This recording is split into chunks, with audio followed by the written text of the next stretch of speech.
అవతార ప్రాశస్త్యమునందు భక్తుని యొక్క పాత్రని పక్కని పెట్టి పరిశీలించడం అన్నది సాధ్యం కాదని, పరిత్రాణాయ సాధూనాం వినాశాయ చ దుష్కృతాం, పరమ భాగవతోత్తములైనటువంటి వారి యొక్క కోరిక తీర్చడం కోసమే పరమేశ్వరుడు అవతార స్వీకారం చేసి ఒక సాకార రూపంతో భూమి మీద అవతరిస్తూ ఉంటాడని నేను మీతో మనవి చేసి ఉన్నాను.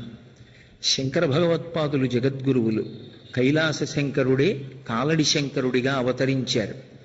ఒకానొకప్పుడు ఆయన వటవృక్షం కింద మౌనంగా కూర్చుంటే దక్షిణామూర్తిగా ఆయన పట్టినటువంటి చిన్ముద్ర, దాని వ్యాఖ్యానము కొంతమందికి మాత్రమే అర్థమయ్యాయని, శంభోర్మూర్తిశ్చరతి భువనే శంకరాచార్య రూప, దక్షిణామూర్తిగా మౌనంగా కూర్చున్నటువంటి ఆ పరమశివుడే త్యక్వా మౌనం వటవిటపినో భూమిలో నిష్పతంతి అని ఆయన మౌనాన్ని విడిచిపెట్టి ఈ భూమి మీద అంతటా కూడా తిరుగాడి మళ్ళీ సనాతన ధర్మాన్ని నిలబెట్టి వేదాంతర్గతమైనటువంటి అద్వైత సిద్ధాంతాన్ని ప్రచారం చెయ్యడం కోసం శంకర భగవత్పాదాచార్య స్వామి వారిగా ఈ భూమి మీద అవతరించారు.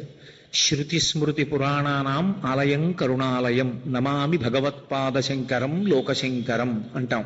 ఏ మహానుభావుని యొక్క పాదములను స్మరించి నమస్కరించినంత మాత్రం చేత శృతి స్మృతి పురాణములు మూడు కూడా ఏ విధమైనటువంటి అయోమయం లేకుండా అర్థమవుతాయో అటువంటి మహానుభావుడు.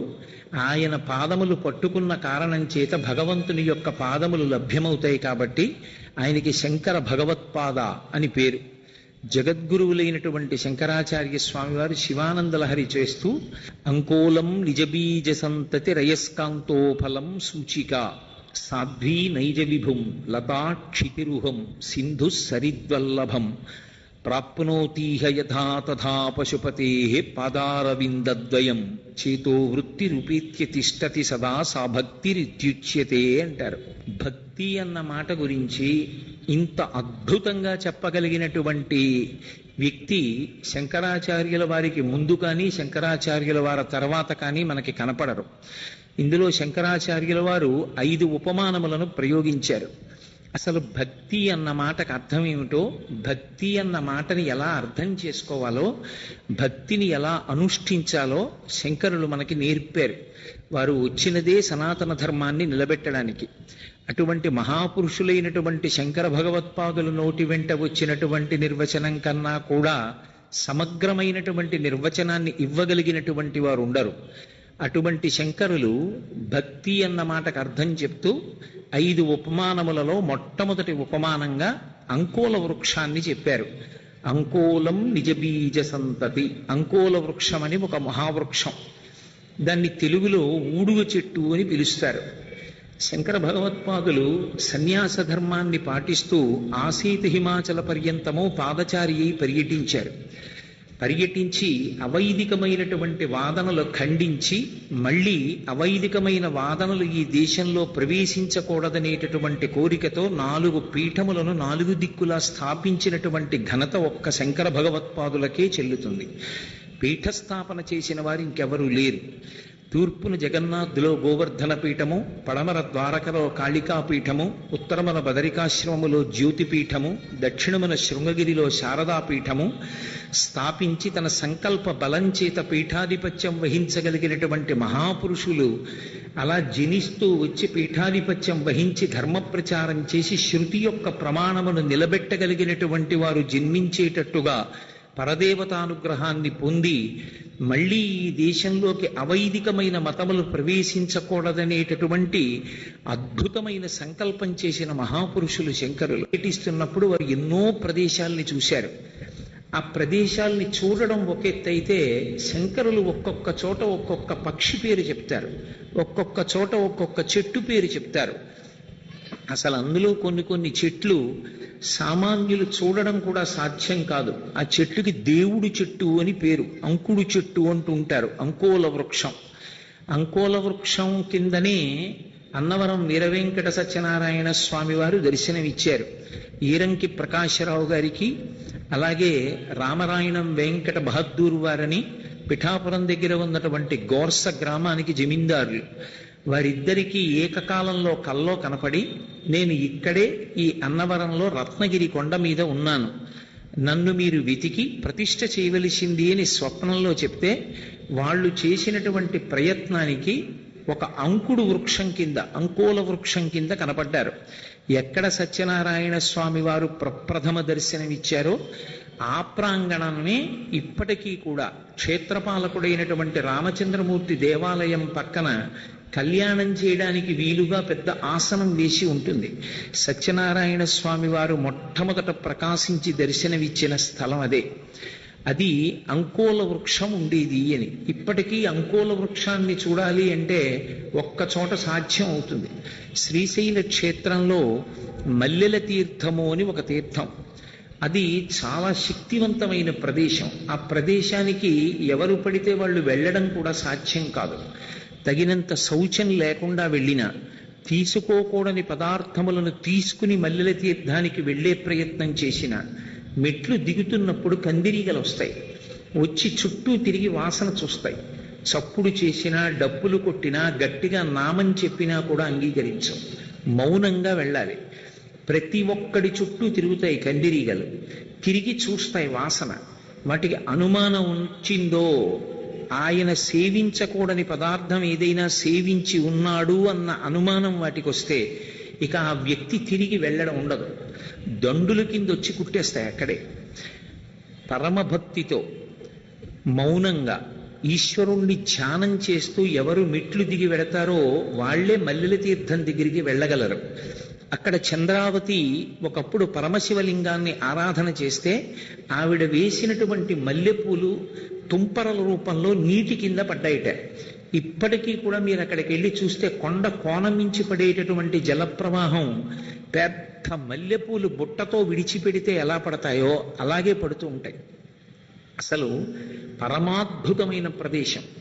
అక్కడే శ్రీశైలంలో చాలా విశేషం జరుగుతూ ఉంటుంది. అక్కడ ప్రవహించేటటువంటి ఏటికి ఆవలి ఒడ్డున ఉన్న ప్రాంతమంతా ఇంక దివ్యక్షేత్రం. అందులోకి సామాన్యులు ప్రవేశించలేరు. అక్కడ చెట్లు కూడా వేళ్లతో పాటు పైకి లేచి ఆకాశంలో ప్రయాణం చేసి వేరొక చోట దిగుతూ ఉంటాయి. శ్రీశైలానికి పిఆర్ఓ చేశారు చక్రవర్తి గారని. వారు ఒకసారి ఆ ప్రదేశానికి వెళ్ళినప్పుడు ప్రత్యక్షంగా చూడడం జరిగింది. అలా చెట్లు వెడుతూ ఉండగా ఆ మల్లెల తీర్థం చూడడం కోసం ఈ మధ్య కాలంలోనే మేము ఒక 200-300 మందిని బృందాలుగా వెళ్ళాం. బృందాలుగా వెళ్ళినప్పుడు నా ప్రత్యక్షమైన అనుభవం అది ఇప్పుడు ఒక టీవీ ఛానల్లో ప్రసారం అవుతోంది కూడా, నేను చేసిన యాత్ర. అక్కడ మెట్లు దిగుతున్నప్పుడు ప్రతి వారి దగ్గరికి కందిరీగలు వచ్చాయి. ప్రతి వారి చుట్టూ తిరిగి వాసన చూసేవి.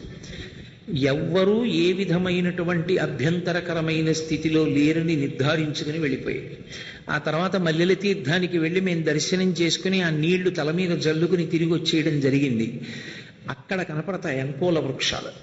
కానీ అంకోల వృక్షం ఇది అని కనిపెట్టడం చాలా కష్టం. అక్కడ ప్రత్యేకంగా వృక్ష సంపదని చెప్పగలిగినటువంటి వాళ్ళు కొంతమంది ఉంటారు. అప్పుడు మేము యాత్రకు వెళ్ళినప్పుడు వాళ్ళు మాతో పాటుగా అనుగమించి వచ్చారు. అందుకని వాళ్ళు మాకు అక్కడ ఉన్నటువంటి ఓషధులనన్నిటినీ చూపించారు. ఆయుర్వేదంలో చెప్పబడేటటువంటి అద్భుతమైన ఓషధీ వృక్షములు ఏముంటాయో అవన్నీ ఆ ప్రాంతంలోనే పెరుగుతాయి. అందుకే శంకరాచార్యుల వారు శ్రీశైలం గురించి చెప్తూ శ్రీశైల శృంగే వివిధ ప్రసంగే శేషాద్రి శృంగే సదా వసంతం తమర్జునం మల్లిక పూర్వమేనం అన్నారు యోగతారావళిలో. శ్రీశైలం దివ్యమైనటువంటి ఓషధులకు పెట్టింది పేరు. అటువంటి చోట అంకోల వృక్షాలు ఉన్నాయి. అంకోల వృక్షానికి ఒక విచిత్రమైన లక్షణం ఉంటుంది. ఆ చెట్టు పెరిగి పెద్దదైన తరువాత దాని కాయ పండిపోతుంది. పండిపోయి బద్దలైపోయి అందులో ఉన్నటువంటి గింజలు నేల మీద పడిపోతాయి. పడిపోయినటువంటి కొద్ది క్షణాలలోనే ఆ తీగలు ఎగిరి వెళ్ళి మళ్ళీ చెట్టు మొదలను అంటుకుపోతాయి తప్ప అవి భూమి మీద చెట్టు నుంచి విడిగా పడి ఉండవు. మళ్ళీ వెళ్ళి మొదలను అంటుకుంటాయి. గింజ చెట్టుకి పండినటువంటి పండులోనే ఉన్నప్పటికీ, చెట్టు నుండి విడివిడి కింద పడినప్పటికీ ఆ గింజ మాత్రం చెట్టుకి వేరుగా ఉండడానికి అంగీకరించదు. ఆ గింజ ఎగిరి వెళ్ళి చెట్టు కొమ్మని పట్టుకుంటుంది, చెట్టు మొదల్ని పట్టుకుంటుంది. శంకర భగవత్పాదులు ఆసేతు హిమాచల పర్యంతము పాదచారి అయి పర్యటించి సమస్తమైనటువంటి వృక్ష సంపద గురించి తెలుసున్న మహాపురుషులు కనుక ఈ శ్లోకంలో మొట్టమొదట ప్రయోగం అది చేశారు. అంకోలం నిజబీజ సంతతి అన్నారు. అంకోల వృక్షమునకు సంబంధించినటువంటి గింజలు ఎగిరి వెళ్ళి మళ్ళీ అంకోల వృక్షాన్ని ఎలా పట్టుకుంటాయో భక్తి అన్నది అలా ప్రారంభమవుతుంది అన్నారు.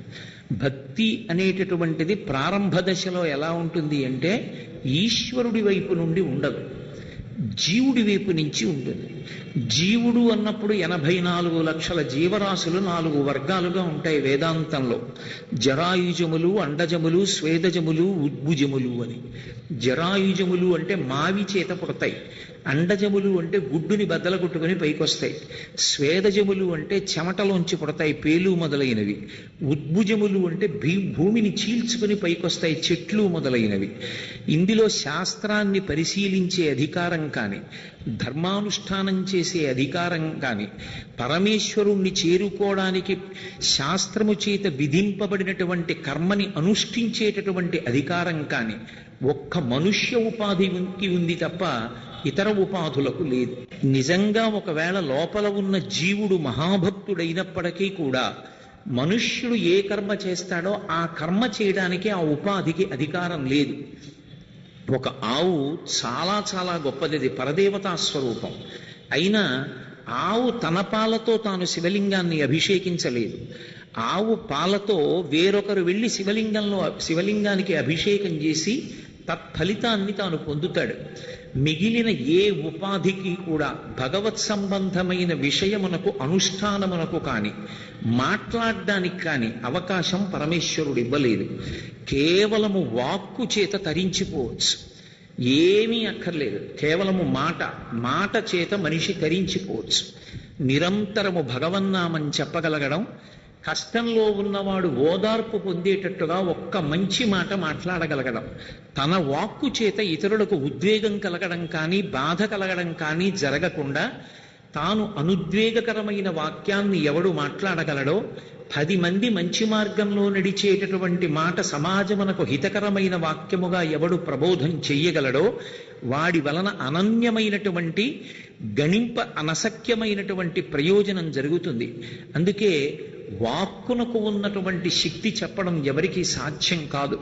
అందుకే వాక్కు గురించి చెప్తూ ఒక మాట అంటారు, జిహ్వాగ్రే వర్తతే లక్ష్మీ జిహ్వాగ్రే మిత్రబాంధవాః జిహ్వాగ్రే బంధనం ప్రాప్తి జిహ్వాగ్రే మరణం ధ్రువం. నాలుకని అదుపులో పెట్టుకుని మాట్లాడవలసిన మంచి మాటలను అవతలవాడిని కష్టాలలోంచి గట్టెక్కించడానికి నువ్వు ఇతర రకములైనటువంటి ఉపకారము చేయలేకపోయినప్పటికీ ఉపశాంతి కలిగేటట్టుగా ఒక్క మంచి మాట ఎవడు మాట్లాడగలడో ఆ వ్యక్తి మనుష్యుడిగా పుట్టి మాట మాట్లాడడానికి అదృష్టం పొందినందుకు ఈశ్వరుడిచ్చినటువంటి అనుగ్రహాన్ని విభూతిని సార్థక్యం చేసుకున్నవాడు.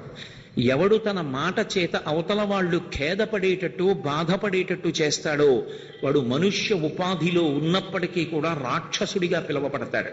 అందుకే నాలుక చివర నుండి వచ్చేటటువంటి మాటల చేత లక్ష్మీ కటాక్షం వస్తుంది. నాలుక చివర నుండి వచ్చేటటువంటి మాటల చేత బంధువులు ఏర్పడతారు. నాలుక చివర నుండి వచ్చే మాటల చేత ఒక్కొక్కసారి కారాగారంలో పడిపోతాడు. నాలుక చివర నుండి మాట్లాడకూడని మాట వస్తే ఒక్కొక్కసారి మృత్యువుని పొందవలసి వస్తుంది. కాబట్టి మాట అంత శక్తివంతము. ఆ మాట సాత్వికమై ఎప్పుడూ భగవన్నామాన్ని ఉచ్చరించగలిగినటువంటి వాడు సమస్త పాపముల నుండి వినిర్ముక్తుడై ఈశ్వరానుగ్రహం చేత సాత్వికమైనటువంటి బుద్ధి ప్రకాశించి పరమేశ్వర పథంలో ప్రయాణించి ఈశ్వరుణ్ణి చేరగలుగుతాడు. అందుకే మహాత్ములైన వారందరూ కోరుకున్నది ఏది అంటే నా నాలుక చివర భగవన్నామాన్ని పలికించు అని అడిగారు. నోరు ఉంది కదా, నాలుక ఉంది కదా అని భగవన్నామం పలకడం మన యొక్క సంకల్పం చేత జరిగేది కాదు. ఒక్క రోజులో ఎన్నో అనవసరపు విషయాలు మాట్లాడతాడు. అవసరమైనవి, ఇతరులకు శాంతి కలిగించేవి, ఇతరులకు ప్రయోజనకరములైనటువంటివి, ఉద్ధారకములైనటువంటివి, భగవత్ సంబంధములైనవి మాట్లాడగలిగినటువంటి ప్రజ్ఞ తరిగిపోతుంటుంది. కారణం కేవలము మనుష్య ఉపాధిలో ఉన్నంత మాత్రం చేత అటువంటి వాగ్వైభవమును సంతరించుకుంటారని చెప్పడం కష్టం. అందున కలియుగంలో వాక్కు ఒక్కటే అత్యంత వినోదమునకు కారణము. మీరు జాగ్రత్తగా గమనించండి. ఏమీ పని లేదనుకోండి, అవతలవాడు నిరంతరం తన సమయాన్ని జాగ్రత్తగా లెక్క పెట్టుకుని ఏ గ్రంథ పఠనమో జపమో చేసుకుంటూ చక్కగా గడిపేటటువంటి వాడి ఇంటికి వెళ్ళి అక్కర్లేని మాటలు వీడు మొదలెడతాడు. 5 నయా పైసల ఖర్చు లేకుండా వినోదం అనుభవించడానికి మార్గం కూడా మాటే. ఏమీ అవసరం లేకపోయినా ఉబుసుపోని మాటలన్నీ మాట్లాడుతూ కాలాన్ని క్షయం చేసేస్తారు. ఒక్కసారి కాలము కాని వెళ్ళిపోయిందా ఇక తిరిగి రాదు. ప్రత్యాయంతి గతాహ పునర్న దివసాహ కాలో జగద్భక్షక లక్ష్మీస్తోయతరంగ భంగ చపలా విద్యుచ్చలం జీవితం తస్మాన్ మాం శరణాగతిం కరుణయా త్వం రక్ష రక్షాధునా అంటారు శంకర భగవత్పాదులు. కాలము సూర్యోదయ సూర్యాస్తమయములనేటటువంటి పేరు చేత ఆయుర్దాయముగా పరమేశ్వరుడి చేత గ్రసింపబడుతుంటుంది.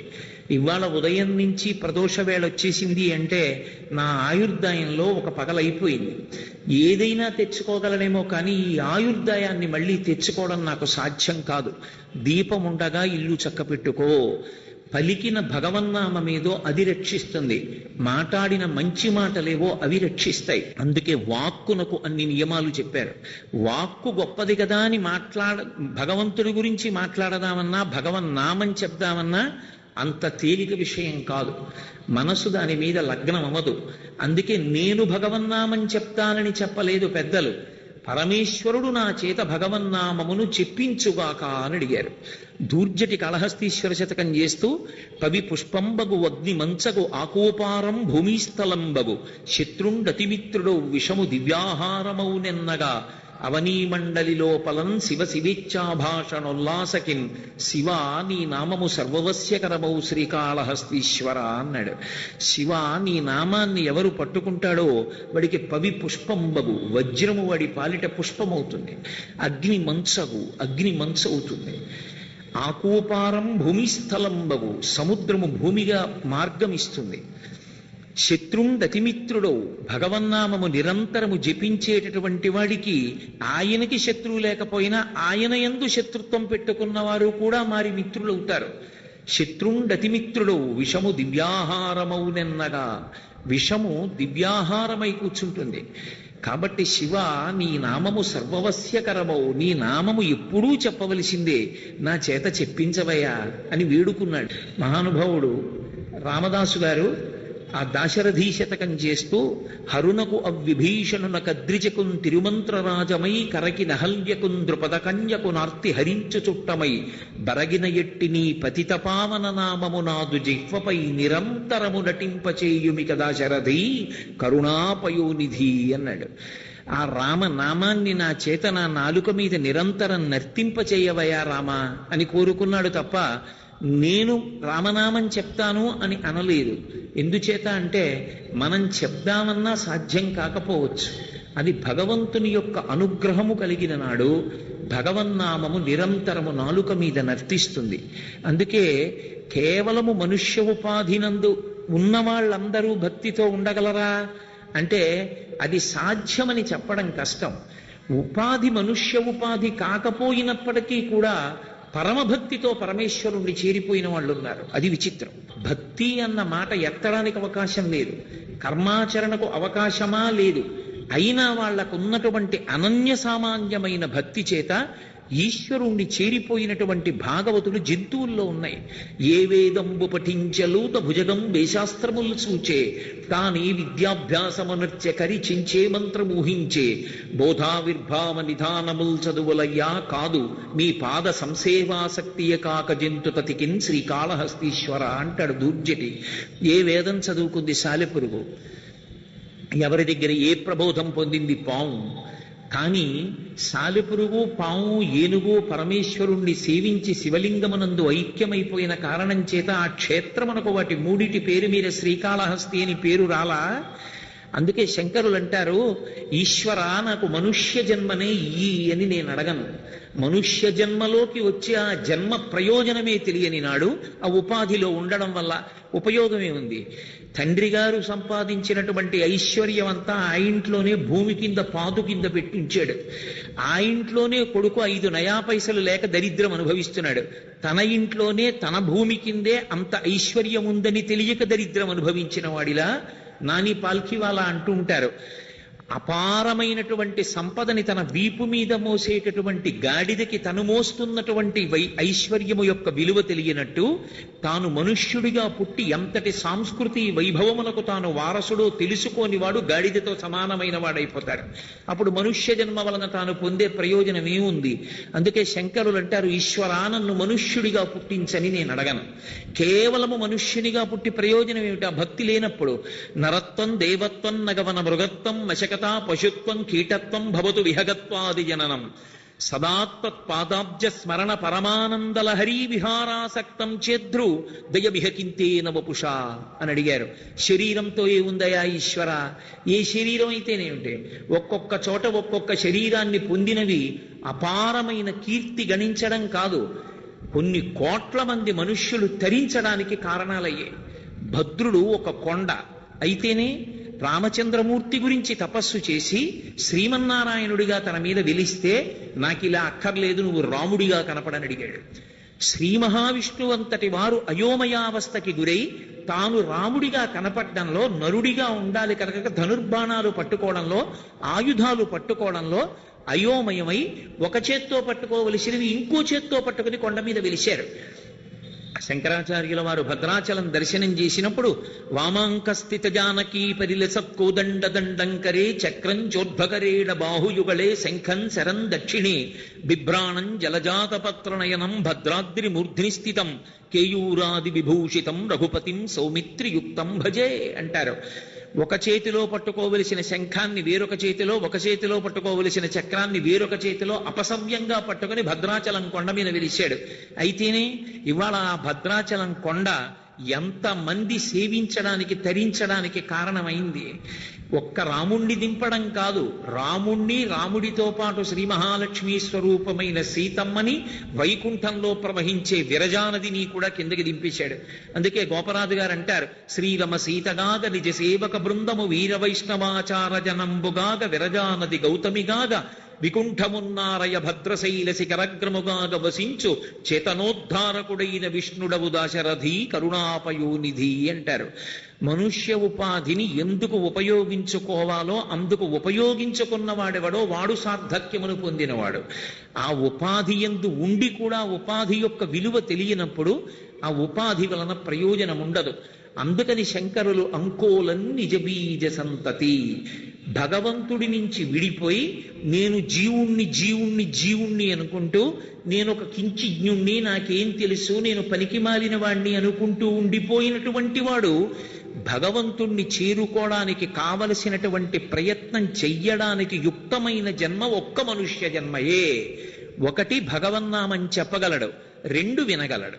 శృణ్వం తపః, వినడం తపస్సు. అందరూ ఆ తపస్సు చేయడం సాధ్యం కాదు. ఉపన్యాసానికి వచ్చి కూడా 2 గంటలు ఉపన్యాసానికి వినడానికి వచ్చిన వాళ్ళగా వచ్చి పక్క వాళ్లతో మాట్లాడుతున్న వాళ్ళు ఎందరో ఉంటారు. ఉపన్యాసం వినడానికి వచ్చిన వాడు వినడు, పక్కవాడితో మాట్లాడుతుంటాడు. తపః అది అందరూ చెయ్యగలిగింది కాదు. అందరూ మనుష్య జన్మలో ఉన్న ఏ ఉపాధిని ఎందుకు వచ్చాడో, ఎందుకు ఎక్కడ ఎలా ప్రవర్తించాలో తెలియని వాళ్ళు చాలా మంది ఉంటారు. కాబట్టి వినడం అంత తేలిక విషయం కాదు. ఉన్నటువంటి వాక్కుని సద్వినియోగం చేసుకోవడము అంత తేలికైనటువంటి విషయం కాదు. మన ప్రయత్నం అంటూ మొదలు పెట్టకపోతే ఈశ్వరుణ్ణి చేరడానికి ఆ భక్తి అన్న మాటకు అర్థం లేదు. అందుకే మీరు సంగీతంలో చూడండి, సంగీతం కూడా నాదోపాసన. నాదోపాసన కొరకు సంగీతం. సంగీతానికి ప్రాణం ఎక్కడ అంటే స్వరాలే. ఆ స్వరాలలో సారీ గా మా పాదాన్ని సాకి చేరుకోవాలి. సాకి చేరుకోవడానికి ఆరోహణ, పైకెక్కుతాడు. మళ్ళీ సా నుంచి విడిపోతే నీ దా పా మా గా రి కిందకు వచ్చేస్తాడు. ఏ కిందకి రీకొచ్చాడో ఆ రీ నుంచే మళ్ళీ పైకెక్కి సాలో కలిసిపోవాలి. ఆరోహణ అవరోహణ క్రమాలు ఉంటాయి. ఏ భగవంతుడి నుంచి విడివడి జీవుడననుకుని కర్మాచరణమునందు మాయకి వశుడై పాపపుణ్యములనేటటువంటి వాటి యందు బద్ధుడైపోతున్నాడో, ఆ పరమేశ్వరుణ్ణి చేరుకోవడానికి భగవంతుడు బుద్ధినిచ్చాడు. కాబట్టి ప్రయత్నం అన్నది ప్రారంభం ఎక్కడ మొదలవ్వాలి అంటే మనుష్యుని దగ్గరే ప్రారంభం అవ్వాలి, మన దగ్గరే ప్రారంభం అవ్వాలి.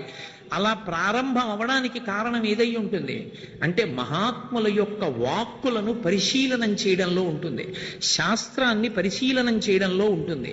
శంకరాచార్యుల వారు భజగోవిందం చేస్తూ ఒక శ్లోకం అడుగుతారు. ఆ శ్లోకం పరమాద్భుతం, అసలు నిజంగా ధారణలో ఉండాలి. అప్పుడప్పుడు ఆ శ్లోకం గురించి ఆలోచన చేస్తే నిజమే, ఏం జీవితం రా, మనం ఏం చేస్తున్నాం అనిపిస్తుంది. కాతే కాంత కస్తే పుత్ర సంసారోయమతీవ విచిత్ర కస్యత్వం కక్కుటయాయాత తత్వం చింతయ తదీయ భ్రాత అన్నారు. ఆయన కర్మ మనని అనుగ్రహించడానికి భ్రాత, ఓ సోదరుడా అని పిలిచారు. పిలిచి కాతే కాంత, అంత వెంపర్లాడిపోతున్నావే, నా భార్య నా భార్య నా భార్య అంటున్నావు, నేను ఒక్క మాట అడుగుతాను చెప్పు. అంత ముచ్చట పడిపోతున్నావు కదా, నీ భార్య ఎక్కడి నుంచి వచ్చింది? ఎక్కడి నుంచి వచ్చిందంటే మా అత్తగారి మామగారి కడుపున పుట్టిందండి. నీ అత్తగారి కడుపులోకి ఎక్కడి నుంచి వచ్చింది జీవుడు? తెలియదు. కస్తే పుత్ర, పోని నీ భార్య నీ అత్తగారి కడుపులోకి ఎక్కడి నుంచి వచ్చిందో తెలియదు. నీ కొడుకని అంత వ్యామోహం పెట్టుకున్నావే, ఆ కొడుకన్న జీవుడు అందులోకి ఎక్కడి నుంచి ప్రవేశించాడు?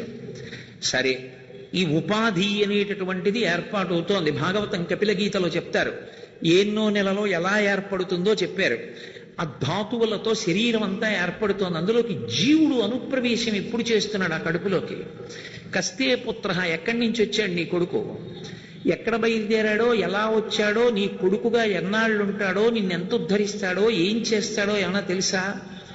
కస్తే పుత్ర, నీ భార్య ఎక్కడి నుంచి వచ్చిందో తెలియదు, నీ కొడుకు ఎక్కడి నుంచి వచ్చాడో తెలియదు. సంసారోయం అతీవ విచిత్ర, నా సంసారం అని మగ్గిపోతున్నావే, విచిత్రం కాదు.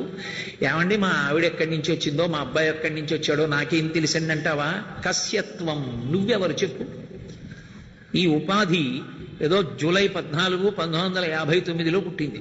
పుట్టినప్పుడు కొన్నాళ్లు పోయిన తర్వాత మా తండ్రి గారు దీనికి ఓ నామకరణం చేశారు, కోటేశ్వరరావు అని. కోటేశ్వరరావుని మా నాన్నగారు దీనికి నామకరణం చేశారు కాబట్టి దీనికి కోటేశ్వరరావు అని పేరు. మా నాన్నగారు కామేశ్వరరావు నామకరణం చేసి ఉంటే దీనికి కామేశ్వరరావు అని పేరు ఉండేది.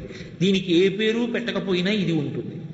కాబట్టి ఉపాధి కాదు ప్రధానం, ఉపాధిలో ఉన్నటువంటి జీవుడు ప్రధానం. ఉపాధి వేదాంతమునందు దేనికి పనికొస్తుంది అంటే సత్కర్మ చేసుకుని భగవంతుణ్ణి చేరడానికి, గత జన్మలలో చేసుకున్న పాపపుణ్యములను అనుభవించేయడానికి పనికొస్తుంది. చాలా గంభీరమైన మాట నేను అన్నాను, మీరు పట్టుకున్నారో లేదో. నేను ఒక పాపం చేశాను, అది ఎలా పోవాలి? ఆ పాపం పోవాలి అంటే పోగొట్టుకోవడానికి ఓ ఉపకరణాన్ని ఈశ్వరుడు ఇవ్వాలి, అదే శరీరం. అందుకే ఈ శరీరంతో కొన్ని కష్టాలు పడతాడు. ఆ కష్టాలు పడినప్పుడు పాప ఫలితం పోతుంది. ఓ రోగం వచ్చింది, ఆ రోగానుభవమునందు పాపము పోతోంది. అందుకే మళ్ళీ ఆ రోగం తగ్గించి పాప ఫలితాన్ని తగ్గించగలిగిన సమర్థుడెవరు అంటే ఆ ఈశ్వరాంశ ఉన్న వైద్యుడు ఒక్కడే. అందుకే వైద్యుణ్ణి ఈశ్వరుడిగా స్తోత్రం చేసింది వేదం. ప్రథమో దైవ్యోభిషకు అంది ఎదుర్వేదం. వైద్యో నారాయణో హరిహి వైద్యో వైద్య సదాయోగీ వీర మాధవో మధు అని విష్ణు సహస్రనామ స్తోత్రం. వైద్యుడు ఈశ్వరుని యొక్క స్వరూపం. కాబట్టి ఒక పాప ఫలితం పోవాలి, దీంతోనే అనుభవించాలి. గతంలో చేసుకున్న పుణ్యం ఉంది, ఆ పుణ్యము కూడా క్షయమైపోవాలి. ఆ పుణ్యం పోవాలంటే ఒక సుఖరూపాన్ని పొందుతుంది. మీ అందరంతమంది కింద కూర్చుంటే నేను ఒక్కడినే ఈ పైన కూర్చున్నాను. ఈ పైన కూర్చోవడం, ఇక్కడ కూర్చుని భగవంతుడి గురించి చెప్పడం నా గొప్ప కాదు, పరమేశ్వరుడి యొక్క అనుగ్రహం చేత నేను ఆ పని చెయ్యగలుగుతున్నాను. కాబట్టి ఏదో చేసుకున్న పుణ్యం క్షయమైపోవాలి, ఒక సుఖాన్ని పొందాలి. అందరూ వేసవికాలం ఎండలో ఉంటే నేను ఏసీలో ఉన్నాను, ఆ సుఖాన్ని అనుభవించేస్తే పోతుంది. ఒక మంచి పదవిలో ఉన్నాను, పోయింది పుణ్యం. మంచి ఐశ్వర్యవంతుడను, పోయింది పుణ్యం. నేను అందగాడను, పోయింది పుణ్యం. నేను చాలా పొడుగ్గా ఉంటాను, పోయింది పుణ్యం. నేను విద్యావంతుణ్ణి, పోయింది పుణ్యం. నీవు ఏ విభూతిని అనుభవించి గొప్పవాడని అనుకుంటున్నావో ఆ విభూతి చేత పుణ్యం క్షయమైపోతుంది. పాపము క్షయం అవ్వాలి. ఇప్పుడు ఈ ఉపాధిని ఈశ్వరుడు ఎందుకు ఇస్తాడు అంటే వేదాంతంలో పాపపుణ్యములను క్షయం చేసుకోవడానికి. రెండు, ఈ ఉపాధినే పెట్టుబడిగా పెట్టి మళ్ళీ ఉపాధిలోకి వెళ్ళవలసిన అవసరం లేకుండా పరమేశ్వరుణ్ణి చేరిపోవాలి.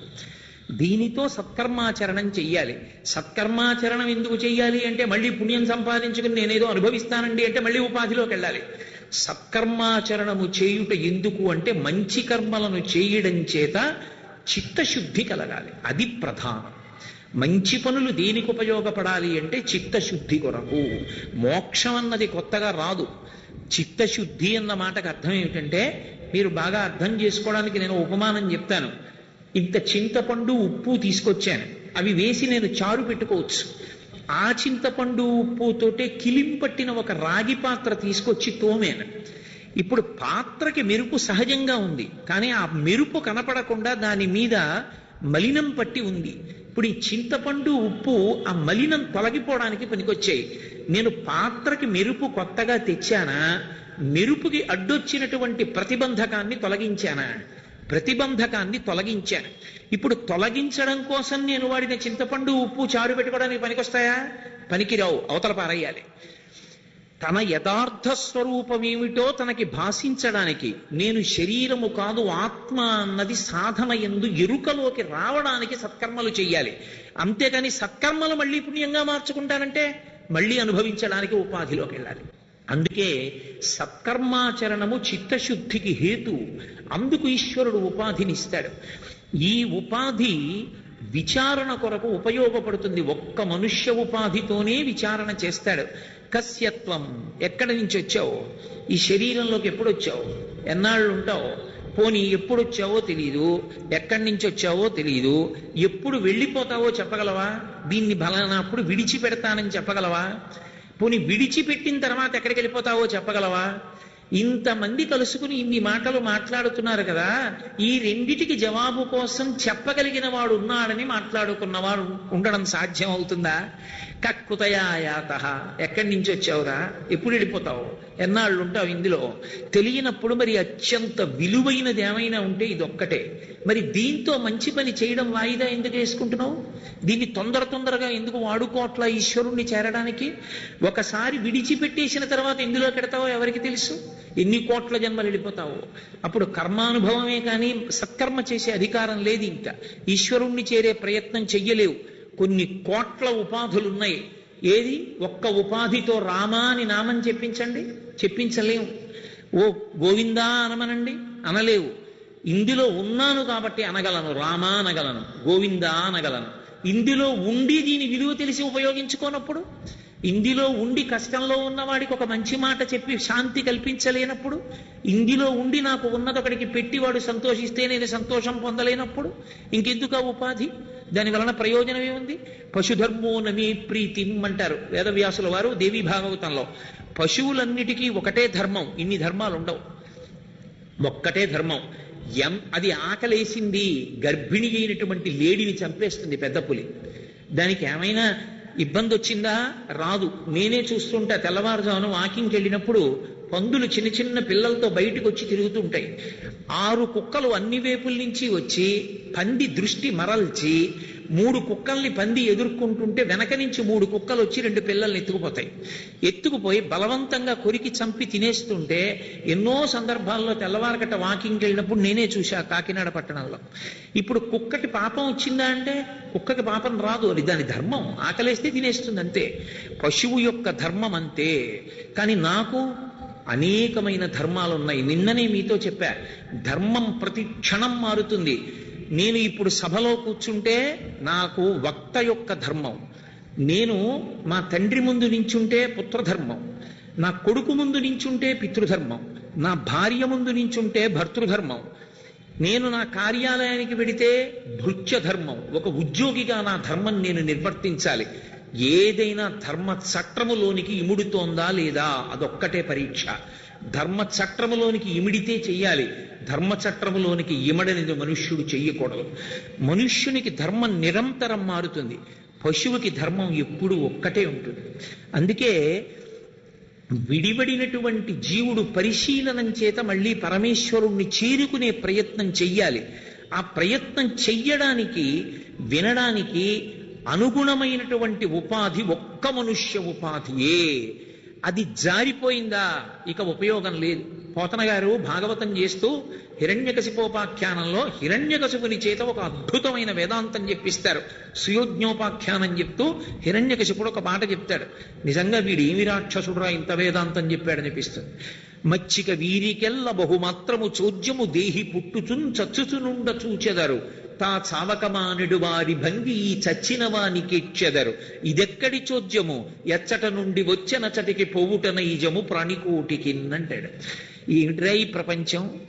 ఈ మనుష్యులందరూ చచ్చిపోయిన వాళ్ళని చూసి ఏడుస్తారేమిటి? ఎక్కడి నుంచో వచ్చారు, అక్కడికి వెళ్ళిపోవద్దు, వెళ్ళిపోయాడు. నేను కాకినాడ నుంచి విజయవాడ వచ్చాను, ఉండిపోతానా ఏమి? 3 రోజులు అయిపోయిన తర్వాత వెళ్ళిపోతాను.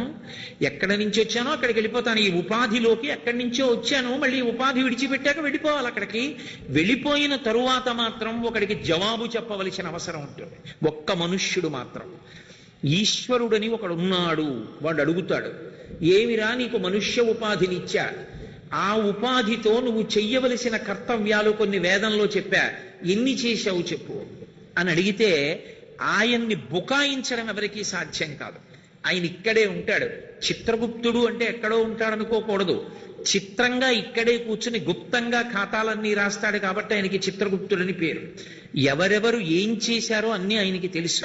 మలగన్నయమ్మ ముగురమ్మల మూల పుటమ్మ చాలా పెద్దమ్మ సురారులమ్మ కడు పారడి బుచ్చినయమ్మ తన్నులో నమ్మిన వేల్పుటమ్మల మనంబున ఉండెడియమ్మ దుర్గమాయమ్మ కృపాబ్ధినిచ్యుత మహత్వ కవిత్వ పటుత్వ సంపదల్లని పోతన గారు భాగవతాన్ని ఆంధ్రీకరణ చేసేటప్పుడు ఏ తల్లి యొక్క పాదములు పట్టి ప్రార్థన చేశారో అటువంటి జగజ్జనని, లోకము చేత ఆరాధింపబడేటటువంటి లోకపావని, నా తల్లి కనకదుర్గమ్మ విజయం చేసి ఉన్నటువంటి ఈ విజయవాడ పట్టణంలో నాకు అవకాశం కలగడం ఆ భగవతి యొక్క నిర్హేతుక కృపాకటాక్ష వీక్షణంగా భావన చేస్తున్నాను. మనకి భక్తి అనేటటువంటి మాట సనాతన ధర్మమునందు అంతర్భాగము. మనం ఉన్నటువంటి విశ్వాసము యొక్క పేరే సనాతన ధర్మము. సనాతనము అంటే అతి ప్రాచీనము, కాలమునందు ఎప్పుడు ప్రారంభమైందో తెలియనిది కాబట్టి దానికి సనాతనమని పేరు. ధర్మము ప్రధానము. ధ్రియతేవా జనైరితి ధర్మం అంటుంది అమరకోశం. ధర్మం ఏమిటో తెలుసుకోవడం ఎంత ప్రధానమో ధర్మాన్ని అనుష్ఠించడం అంత ప్రధానం. ధర్మం తెలిసి ఉండి అనుష్ఠించకపోవడం అత్యంత ప్రమాదకరం. ధర్మం తెలియక అనుష్ఠించకపోతే వచ్చిన నష్టం తక్కువ ఉంటుంది, కానీ ధర్మాన్ని తెలుసుకుని కూడా అనుష్ఠించినటువంటి వాడు చాలా భయంకరమైనటువంటి రూపాన్ని పొందినటువంటి వాడు. అందుకే నిరంతరం మనుష్యుడు చేయవలసిన ప్రయత్నం ఏదైనా ఉంటే అసలు ధర్మం ఏదో తెలుసుకోవడానికి ప్రయత్నం చేస్తూ ఉండాలి. ధర్మం గురించి పెద్దల దగ్గర వినే ప్రయత్నం చెయ్యాలి. శ్రీరామాయణంలో సుందరకాండలో రావణాసురుణ్ణి ఉద్దేశించి సీతమ్మ తల్లి వేసిన ప్రశ్న అదే. ఇహ సంతో నవాసంతి సతోవా నానువర్తసే తదాహి విపరీతాతే బుద్ధిరాచారవర్జిత అని అడుగుతుంది. ఇక్కడ నీకు ధర్మం చెప్పేవాళ్ళు లేరా? చెప్పినా వినవా? విన్నా అనుష్ఠించవా? ఎక్కడొచ్చింది ప్రమాదం? దీని వలన నువ్వు నీ మృత్యువుని కౌగిలించుకుంటున్నావు. విధిస్తవదార్థాయ విహితో నాత్ర సంశయ అంది. నన్ను తీసుకురావడం అంత తేలికైన పని కాదు. పిచ్చివాడా, నన్ను అపహరించి తెచ్చాననుకుంటున్నావు. ఇది నీ మృత్యువుకి కారణం. ఎందుచేతనంటే నువ్వు ధర్మాన్ని అనుష్ఠించడంలో పూనికని పొంది ఉండలేదు అంటుంది. అసలు మన విశ్వాసమునకు పేరే సనాతన ధర్మము. సనాతనము అతి ప్రాచీనము. ఎప్పుడు ప్రారంభమైంది సనాతన ధర్మం అంటే పరమేశ్వరుడు ఎప్పుడు ప్రారంభమయ్యాడో అప్పుడే సనాతన ధర్మము కూడా ప్రారంభమైంది. పరమేశ్వరుడు ఎప్పుడు ప్రారంభమయ్యాడు? పూర్వజ అన్నీ ఎప్పుడున్నాయని మనం అనుకుంటున్నామో అంతకన్నా ముందు పరమేశ్వరుడు ఉన్నాడు. ఆయనకి ఆది అంతము లేదు. ఎవ్వని చేజనించు జగమెవ్వని లోపల నుండి లీనమై ఎవ్వని ఎందుడిందు పరమేశ్వరుడెవ్వడు మూల కారణం వెవ్వడనాది మధ్యలయుడెవ్వడు సర్వము తనయైన వాడెవ్వడు వాని ఆత్మభౌ ఈశ్వరునే శరణంబు వేడెదన్ననిపిస్తారు గజేంద్ర మోక్షణ ఘట్టంలో పోతన గారు. ఆయన ఒకనాడు ఉండి ఒకనాడు లేనివాడు కాడు, ఎప్పుడూ ఉంటాడు. ఆయన ఈ సృష్టికి పూర్వము ఉన్నాడు. ఈ సృష్టి అంతా లయమైపోయిన తరువాత కూడా పరమేశ్వరుడు ఉంటాడు. అందుకే లోకంబులు లోకేశులు లోకస్తులు తెగిన తుది అలోకంబగు పింజీకటి కావలయవ్వండే కాకృతి వెలుగు అతని నేసేవింతున్నంటారు. ఈ లోకములు లోకేశులు లోకస్తులు అందరూ లయమైపోయిన తరువాత కూడా సూర్యచంద్రుల యొక్క ప్రకాశము అవసరము లేకుండా ఎవరు ప్రకాశిస్తూ ఉంటాడో, ఎవడు శాశ్వతుడో, ఎవడు నిత్యుడో, ఎవడు నిరంజనుడో వాడు పరమాత్మ. ఆ పరమాత్మ ఎప్పుడు ప్రారంభమయ్యాడని మనం అనుకుంటామో సనాతన ధర్మము కూడా అప్పుడే ప్రారంభమైంది. ఎందుచేత అంటే సనాతన ధర్మమున యొక్క ప్రాణమేది, ప్రమాణమేది అంటే వేదము. వేదము అపౌరుషేయము. అపౌరుషేయము అంటే ఒకళ్ళు చెప్పినది కాదు, మరెవరు చెప్పారు? ఈశ్వరుడు చెప్పాడు. ఈశ్వరుడు చెప్పినప్పుడు అంటే ఒకళ్ళ చేత వ్రాయబడినది కాదు, రచింపబడినది కాదు. మొట్టమొదట పరమేశ్వరుడు చెప్పాడు. పరమేశ్వరుడు చెప్పాడు అన్న మాటని కొంచెం జాగ్రత్తగా అర్థం చేసుకోవాలి. ఇప్పుడు నేను విజయవాడ వచ్చి మాట్లాడుతున్నాను అనుకోండి, ఊపిరి తీయకుండా మాట్లాడడం సాధ్యం కాదు, ఊపిరి తీస్తూ మాట్లాడడం సాధ్యం కాదు. ఊపిరి తీసి ఆ తీసినటువంటి ఊపిరిని వాక్కులుగా వ్యయం చెయ్యాలి, అప్పుడు లోపల నుంచి మాట వస్తుంది. ఈశ్వరుడు కూడా మాట్లాడాడు అంటే ఈశ్వరుని యొక్క ఊపిరియే వేదం. నాకు నా ఊపిరికి అభేదం, నేను ఉన్నాను అని లోకం ఎంతకాలం నమ్ముతుందంటే ఎంతకాలం నేను ఊపిరి తీసి విడిచిపెడతానో అంతకాలము నేను ఉన్నాను అంటారు. సంస్కృతంలో భవతి అని ఒక మాట. భవతి అంటే ఉన్నాడు, ఎంతకాలం ఉన్నాడు. ఆయన ఎంతకాలము ఊపిరి తీసి విడిచిపెడుతుంటాడో అంతకాలము ఉన్నాడు అని పిలుస్తారు. పరమేశ్వరుని యొక్క ఊపిరి వేదము. అంటే పరమేశ్వరునికి పరమేశ్వరుని యొక్క ఊపిరికి అభేదం, రెండిటికి తేడా లేదు. అందుకే భగవంతునికి వేదానికి తేడా లేదు. వేదం ఒకటి, భగవంతుడు ఒకటి కాదు. భగవంతుడే వేదము, వేదమే భగవంతుడు అయినప్పుడు వేదము ప్రమాణము అంటే దీనికి సనాతన ధర్మము అని పేరు ఎందుకు వచ్చిందంటే అసలు ఈ సృష్టిలో ఒకానొకప్పుడు భగవంతుడు పరమేశ్వరుణ్ణి చేరుకోవడానికి కావలసినటువంటి మార్గాన్ని ప్రబోధం చేసినటువంటి ఏకైక విశ్వాసము ఏదైనా ఉంటే ఒక్క సనాతన ధర్మమే. అందుకే దీనికి ఒక పేరు ఉండవలసిన అవసరం లేకపోయింది. ఉన్నదే ఇది ఒక్కటైనప్పుడు మళ్ళీ పేరు పిలవవలసిన అవసరం ఏముంది? అందుకే సనాతన ధర్మము అని పిలిచారు. కానీ తరువాతి కాలమునందు అనేకమైనటువంటి విశ్వాసములు ప్రబలై, కానీ ప్రారంభం నుండి ఉన్నది ఏది అంటే, ఎప్పటికీ ఉండిపోయేది ఏది అంటే సనాతన ధర్మం ఒక్కటే. కారణమేమి? సనాతన ధర్మమునందు చెప్పబడినటువంటి 2 మాటలు ఏమున్నాయో ఆ 2 మాటలను దాటి చెప్పడం ఇక లోకంలో ఎవరికీ సాధ్యం కాదు. సనాతన ధర్మము బోధ చేసేది సత్యము, ధర్మము. ఈ సత్యము ధర్మము అన్న 2 మాటల్ని దాటి ఇంతకన్నా అనుష్ఠించవలసినవి, ఇంతకన్నా తెలుసుకోవలసినవి చెప్పడానికి వాంగ్మయంలో వేరొకటి లేదు.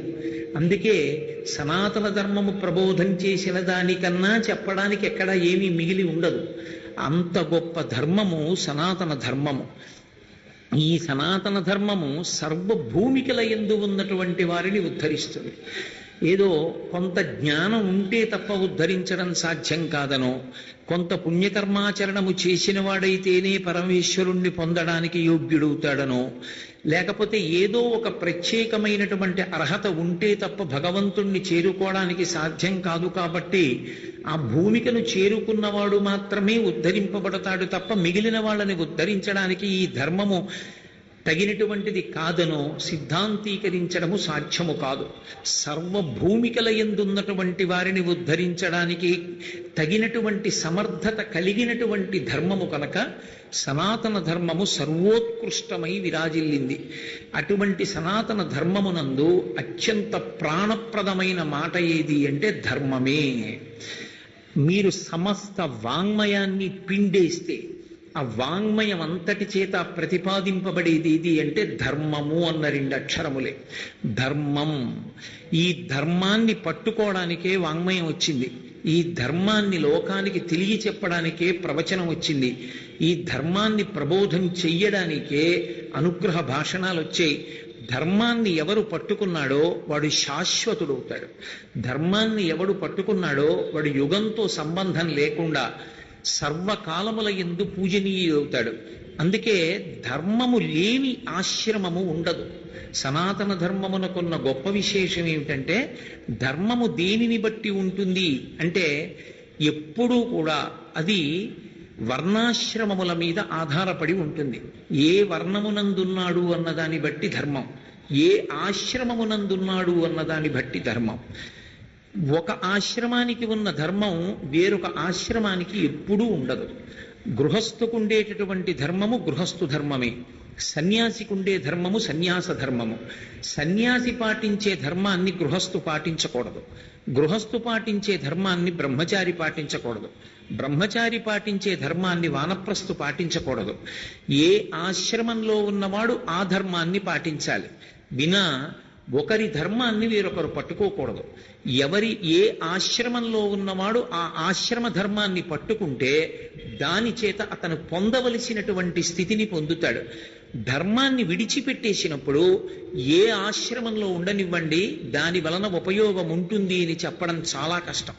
శంకర భగవత్పాదులు శివానంద లహరి చేస్తూ, వటుర్వా గేహీవా ఇతిరపి జటీవా తదితరో నరోవా యక్కశ్చిద్భవతు భవకింతేన భవతి యదీయం హృత్పద్మం యది భవదధీనం పశుపతే తదీయస్త్వం శంభో భవసి భవభారంచ వహసి అంటారు.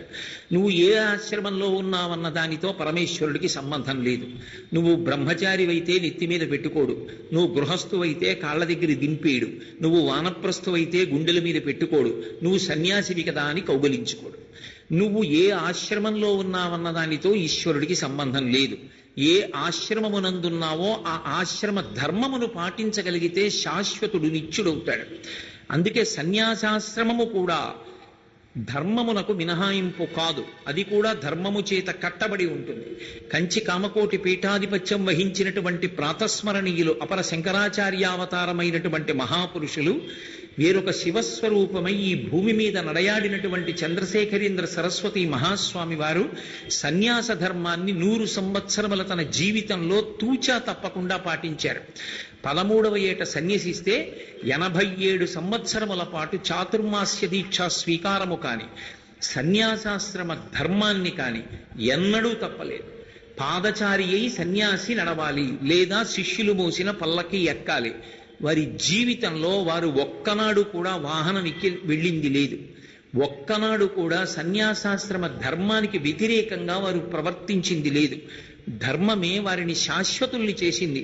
అందుకే సనాతన ధర్మములకు చెందినటువంటి వారు కాకపోయినప్పటికీ బౌద్ధమతావలంబకులు, బౌద్ధమతానికి అంతటికీ కూడా అధిపతి అయినటువంటి దలైలామా పరమాచార్య స్వామి వారి గురించి మాట్లాడుతూ ఈ శతాబ్దపు నిజమైన సన్యాసి అని కొనియాడారు. అంటే దేని చేత శాశ్వతుడవుతాడు అంటే కేవలము ధర్మము చేతనే. ఈ లోకంలో ఒకానొకప్పుడు నరుడనబడేటటువంటి వాడికి ఏ విధమైనటువంటి గౌరవము లేదు. త్రేతాయుగంలో మీరు శ్రీరామాయణ కాలాన్ని పరిశీలనం చేస్తే అసలు మనుష్యుడనేటటువంటి వాడికి కించిత్ గౌరవం లేదు. మీరు రామాయణాన్ని జాగ్రత్తగా పరిశీలించండి. రావణాసురుడు చతుర్ముఖ బ్రహ్మగారి గురించి తపస్సు చేసి బ్రహ్మగారు ప్రత్యక్షమైతే వీళ్ళ చేతిలో నాకు మరణము కలగకూడదు అని ప్రత్యేకంగా అందరినీ ప్రస్తావించాడు. కానీ మనుష్యుల పేరెత్తి ఒక మాట అన్నాడు. ఉత్తరకాండలో చెప్తారు మహర్షి, తృణభూతహితామన్యే ప్రాణినో మానుషాదయ అన్నాడు. నేను మనుష్యుల చేతిలో మరణం ఉండకూడదు అని అడగను. ఎందుకు అడగనో తెలుసా? వాళ్ళు తృణభూతహితామన్యే, గడ్డి పరకతో సమానం, వాళ్ళు నన్నేం చేస్తారు? అందుకని మనుష్యుల చేతిలో మరణం ఉండక్కర్లేదన్న వరాన్ని నేను అడగనన్నాడు. కాబట్టి త్రేతాయుగంలో ఒక సమయంలో మనుష్య ప్రాణి అంటే అంత ఈసడింపబడ్డాడు. అలాగే పోనీ రావణాసురుడంటే రాక్షసుడు ఏదో తెలియకన్నాడు అనుకుందామా అంటే, మహాజ్ఞాని అయినటువంటి జనక మహారాజు గారు కూడా శ్రీరామాయణంలో మనుష్యుణ్ణి అంత తక్కువ చేసి మాట్లాడాడు.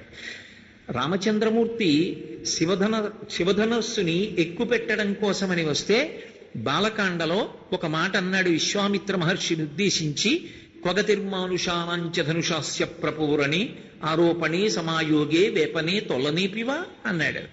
ఎందరో వచ్చారు, యక్ష గంధర్వ కిన్నెర కింపురుషులు వచ్చారు, వాళ్లే ఎక్కువ పెట్టలేకపోయారు శివధనస్సుని. క్వగతిర్మానుషానాంచ ధనుషాస్య ప్రపూరణే ఒక మనుష్యుడు రాజకుమారుడు, ఈ పిల్లవాడు శివధనస్సు ఎక్కువ పెడతాడా? అయినా మహర్షి మీరు అడిగారు కాబట్టి ధనస్సు చూపిస్తున్నానన్నాడు. అంటే అసలు మనుష్యుడు అనబడేటటువంటి వాడికి గౌరవం లేని రోజులలో రామచంద్రమూర్తి యొక్క అవతారము ఈ లోకంలో వచ్చింది. అందుకే మిగిలిన అవతారములు వేరు, రామావతారము వేరు. రామావతారానికి మనుష్య జాతి అంతా రుణపడిపోయింది. కారణం ఏమి అంటే మిగిలిన అవతారములు ప్రధానముగా దశావతారములు ఉన్నాయి.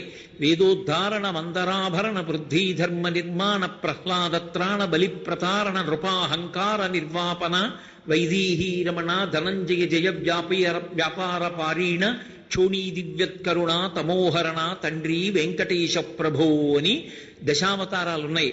కానీ దశావతారాల్లో ఏ అవతారమైనా తన అవతార ప్రయోజనాన్ని పూర్తి చేసుకున్న తర్వాత అవతార పరిసమాప్తి చేసింది. కానీ ఒక్క రామావతారంలో మాత్రం మనుష్యులందరూ ఒక సంతోషాన్ని పొందారు. ఆ దశరథ మహారాజు గారు చేస్తున్నటువంటి ఆ ఇష్టి జరుగుతున్న ప్రాంగణంలో మనుష్యులు కూర్చుని బ్రహ్మగారు వచ్చి మనుష్యుడి చేతిలో మరణించనని రావణుడు వరం కోరుకోలేదు కనుక మనుష్యుని చేతిలో మరణిస్తాడు అంటే మేము చంపగలం అనుకున్నారు మనుష్యులు. ఏతస్మిన్నంతరే విష్ణు రూపయాతో మహాద్యుతి శంఖచక్ర గదాపాణి పీతవాసా జగత్పతి. ఎవ్వరూ పిలవకుండానే శంఖచక్ర గదా పద్మములతో పీతాంబరం కట్టుకుని సభలోకి విచ్చేసినటువంటి శ్రీ మహావిష్ణువు ప్రతిజ్ఞ చేశారు, నేను చంపుతాను రావణాసురుణ్ణి, మనుష్యుడిగా వస్తాను, నేను దశరథుణ్ణి తండ్రిగా కోరుకుంటున్నాను. పితరం రోచయామాస తథా దశరథన్ నృపన్ అన్నారు. నేను ఇతన్ని తండ్రిగా వరిస్తున్నాను, ఇతని కడుపున కొడుకుగా పుడతాను, నరుడిగా పుట్టి రావణ సంహారం చేస్తాను. ఎందుకు రావణ సంహారం చేస్తాను అంటే కారణం లేకుండా ఎవ్వరినీ సంహరించడు భగవానుడు. రావణుణ్ణి సంహరించడానికి ఒక బలమైన కారణం ఉన్నది. ఏమా కారణము అంటే దేవర్షీణాం భయావహన్ హత్వా క్రూరం దురాత్మానం దేవర్షీణాం భయావహన్ దశవర్ష సహస్రాణి దశవర్ష శతాని చ. అది రామచంద్రమూర్తి యొక్క ప్రతిజ్ఞ. కేవలముగా వేదము యొక్క ప్రమాణాన్ని అంగీకరించి గృహస్థాశ్రమంలో ఉంటూ అన్ని మోహములను విడిచిపెట్టి ఎక్కడో అరణ్యములకు వెళ్ళి షడ్రిపులను విడిచిపెట్టి భగవంతుడి గురించి విశేషమైనటువంటి తపస్సు చేసుకుంటూ నిరాడంబరమైన జీవితాన్ని గడుపుతున్నటువంటి మహర్షుల్ని భయపెట్టి సంహరించేటటువంటి ప్రయత్నం చేసినటువంటి మహాభయంకరమైన పాపాన్ని అనుభవింపచేయడానికి రావణ సంహారం చేస్తాను. కానీ ఆ అవతారంలో రావణ సంహారం చేసిన తరువాత అవతార పరిసమాప్తి చెయ్యను. దశవర్ష సహస్రాణి దశవర్ష శతాని చ. రావణ సంహారం అయిపోయిన తరువాత 11,000 సంవత్సరములు ఈ భూమి మీద ఉంటాను. భార్యని స్వీకరిస్తాను, బిడ్డల్ని కంటాను. ధర్మాన్ని పట్టుకున్నటువంటి మనుష్యుడు ఎంత గొప్ప స్థితికి వెళ్ళగలడో, ధర్మం ఎంత గొప్పదో చూపించడానికి ఈ భూమి మీద నడయాడతానన్నాడు. అందుకే పూర్వభాషీచ రాఘవ మాట ఎలా ఉండాలో నేర్పాడు. ముందు ఆయన మాట్లాడేవాడు, ఏకపత్ని వ్రతం స్వీకరించాడు. రాక్షసుడైనటువంటి మారీచుడు అరణ్యకాండలో రామచంద్రమూర్తి అంటే ఎవరో చెప్పాడు.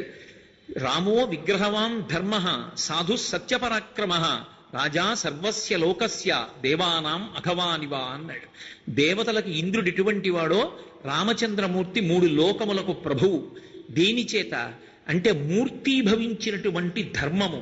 ధర్మమునకు హాని ఎవ్వరూ ఎలా చెయ్యలేరో రాశీభూతమైనటువంటి ధర్మమైన రామచంద్రమూర్తికి హాని చెయ్యడము సాధ్యము కాదు అని తీర్మానించాడు. అందుచేతనే పరమధర్మానుష్ఠాన తత్పరుడు రామచంద్రమూర్తి. రాముడికి ధర్మం కావాలా, కోరిక తీరడం కావాలా అని అడిగితే ఆయన ధర్మాన్ని కోరుకుంటాడు తప్ప ఒక్కసారి ధర్మాన్ని కొంచెం సేపు విడిచిపెట్టేస్తే నీ కోరిక తీరిపోతుందంటే రాముడు ధర్మాన్ని విడిచిపెట్టాడు. ఎంత కష్టమైనా ధర్మాన్ని పట్టుకుని కోరిక తీర్చుకుంటాడు. రాముడే ధర్మం తప్పి కోరిక తీర్చుకోవాలనుకుంటే కిష్కింధకాండలో సుగ్రీవుడితో స్నేహం చెయ్యడం మానేసి వాలితో స్నేహం చేస్తే వాలి పిలిస్తే పరిగెత్తుకొస్తాడు రావణాసురుడు. ఎందుకంటే తోకకి చుట్టి 4 సముద్రములలో ముంచి తన అంతఃపురానికి తీసుకెళ్లి తోక విదిల్చి కింద పడేసి 10 తలల పురుగా ఎవరురా నువ్వని అడిగాడు. అంతటి మహాబలవంతుడు వాలి. వాలి పేరు చెప్తే రావణుడికి భయం. ఆ రావణుణ్ణి చిటికి వేసి పిలిచి సీతమ్మ తల్లిని ఇప్పించగలడు. అయినా తానే అడిగాడు కిష్కింధకాండలో, వాలి ప్రాణం విడిచిపెట్టేటప్పుడు ఇంత పౌరుష పరాక్రమములున్న నాతో స్నేహం చేసుకుని నీ భార్యని పొందవలసినటువంటి నువ్వు నాతో స్నేహం చేసుకోకుండా రాజ్య విహీనుడు భార్యని విడిచిపెట్టుకున్నటువంటి వాడైనటువంటి ఆ సుగ్రీవుడితో స్నేహం చేసి నన్ను ఎందుకు సంహరించావని అడిగాడు. నీవు తమ్ముడు బ్రతికున్నాడని తెలిసి కూడా తమ్ముడి భార్య అయిన రుమతో ఉన్నవాడివి, ధర్మం తప్పిన వాడివి. ధర్మం తప్పిన నీతో స్నేహం చేసి నా భార్యని పొందే కన్నా ధర్మమునందున్న సుగ్రీవుడితో స్నేహం చేసి కష్టపడైనా భార్యని పొందుతానన్నాడు. నిజంగా రాముడు ధర్మం తప్పి వాలితో స్నేహం చేసుకుని ఉంటే ఇక సుందరకాండ యుద్ధకాండలో రామాయణంలో అక్కర్లేదు. కానీ మహానుభావుడు ధర్మం కోసం నిలబడినటువంటి వాడు. అందుకే శ్రీరామాయణము వేదము, వేదమే శ్రీరామాయణంగా భూమి మీద నడిచింది. వేదమును ప్రతిపాదించినటువంటి పరమేశ్వరుడే ఈ భూమి మీద రామచంద్రమూర్తిగా నడయాడాడు. అందుకే వేదం మేం చదువుకోలేదండి, వేదం మాకు తెలియదండి అన్నవాళ్ళు వేదం తెలియదని బెంగ పెట్టుకోక్కర్లేదు. శ్రీరామాయణం చదువుకుంటే చాలు. శ్రీరామాయణం చదువుకోవడం కష్టమైనటువంటి విషయం కాదు. మహాభారతంలో కొన్ని వేల మంది వ్యక్తులుంటారు, పాత్రలు కావు. పాత్ర అంటే కథ కాల్పనికము అని అర్థం, ఎవరో రచన చేశాడు అని. రామాయణ భారత భాగవతములు ఇతిహాసములు. ఇతిహాసము అంటే ఇతిహాసం, అది అట్లే జరిగినది, అది ఇంకొకలా ఊహించి రచించినది కాదు. రామాయణమునందు వాల్మీకి కూడా ఒక వ్యక్తి, మహాభారతమునందు వ్యాస భగవానుడు కూడా ఒక వ్యక్తి. అందుకే రామాయణ భారత భాగవతములు కాల్పనిక కథలు కావు, పరమసత్యములు. ఏవి ఎలా జరిగాయో, ఎవరి మనసులో ఏ భావనలున్నాయో కూడా యథార్థముగా చెప్పగలిగారు.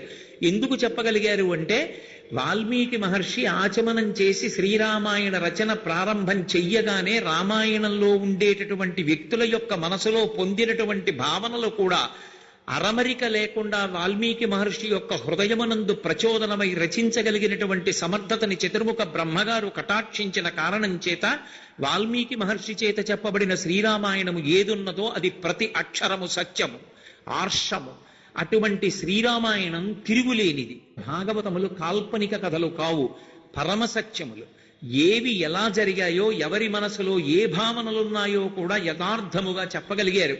ఎందుకు చెప్పగలిగారు అంటే వాల్మీకి మహర్షి ఆచమనం చేసి శ్రీరామాయణ రచన ప్రారంభం చెయ్యగానే రామాయణంలో ఉండేటటువంటి వ్యక్తుల యొక్క మనసులో పొందినటువంటి భావనలు కూడా అరమరిక లేకుండా వాల్మీకి మహర్షి యొక్క హృదయమునందు ప్రచోదనమై రచించగలిగినటువంటి సమర్థతని చతుర్ముఖ బ్రహ్మగారు కటాక్షించిన కారణం చేత వాల్మీకి మహర్షి చేత చెప్పబడిన శ్రీరామాయణము ఏదున్నదో అది ప్రతి అక్షరము సత్యము, ఆర్షము. అటువంటి శ్రీరామాయణం తిరుగులేనిది, అది వేదోపబృంహణము. అందుకే వేదవేద్యే పరే పుంసీ జాతే దశరథాత్మజే వేద ప్రచేతసాదాసీత్ సాక్షాత్ రామాయణాత్మన అంటారు. వేదమే ఈ భూమి మీద రామాయణంగా నడిచింది. మళ్ళీ ధర్మాన్ని నిలబెట్టడానికే రామచంద్రమూర్తి శ్రీరామాయణంలో రామచంద్రుడిగా నరుడిగా అవతరించి ఈ భూమి మీద నరుని యొక్క గొప్పతనాన్ని, నరుని యొక్క ధర్మాన్ని ఆవిష్కరించారు. ధర్మాన్ని పట్టుకున్న నరుడు అంత గొప్పవాడవుతాడు. ధర్మము ఎప్పుడూ కూడా ఒక్కలా ఉండదు, మారనిది సత్యము, మారేది ధర్మము. ధర్మము నిరంతరము మారిపోతుంది. ధర్మము ఒకేలా ఉండేటటువంటిది కాదు. నేను మీతో ఒక ఉదాహరణ చెప్పాలి అంటే, ఏకాదశి నాడు ఉపవాసం చేయడం ధర్మం. ద్వాదశి నాడు సూర్యోదయం అవగానే ఎంత తొందరగా వీలైతే అంత తొందరగా ఉపవాసాన్ని విరమణ చేయడం ధర్మం. నేను నా తండ్రి ముందు నించుంటే నాది పుత్రధర్మం, నా భార్య ముందు నించుంటే భర్తృధర్మం, నా బిడ్డల ముందు నించుంటే పితృధర్మం. ఇక్కడికొచ్చి కూర్చుంటే ధర్మం ఒక్కటే నేను మాట్లాడాలి. నా సొంత అభిప్రాయాలు ఏవి ఉన్నా నేను మాట్లాడకూడదు. నన్ను నమ్మి ఈయన వేదాంతర్గతమైన విషయాన్ని, ఋషిప్రోక్తమైన విషయాన్నే చెప్తాడు అని నమ్మి ఇన్ని వేల మంది వచ్చి కూర్చుని ఉన్నారు. వాళ్ళు వచ్చారు కదా అని, నాకు ఉన్నతాసనం ఇచ్చారు కదా అని నా సొంత అభిప్రాయం నేను మాట్లాడకూడదు. వేదప్రోక్తమైనది, ఆర్షప్రోక్తమైనటువంటి విషయాన్ని మాత్రమే నేను మాట్లాడవలసి ఉంటుంది. అలా నేను మాట్లాడేటప్పుడు నాది ఒక ప్రవచకుని యొక్క ధర్మం.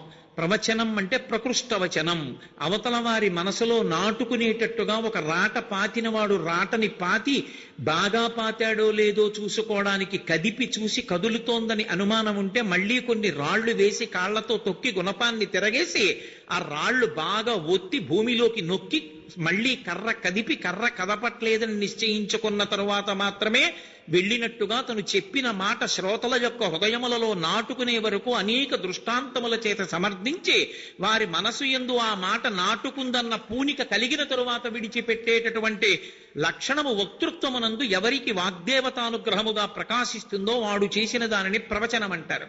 లేకపోతే తన బుద్ధిని న్యాసము చేశాడు కాబట్టి విషయమునందు ఉపన్యాసం చేశాడంటారు.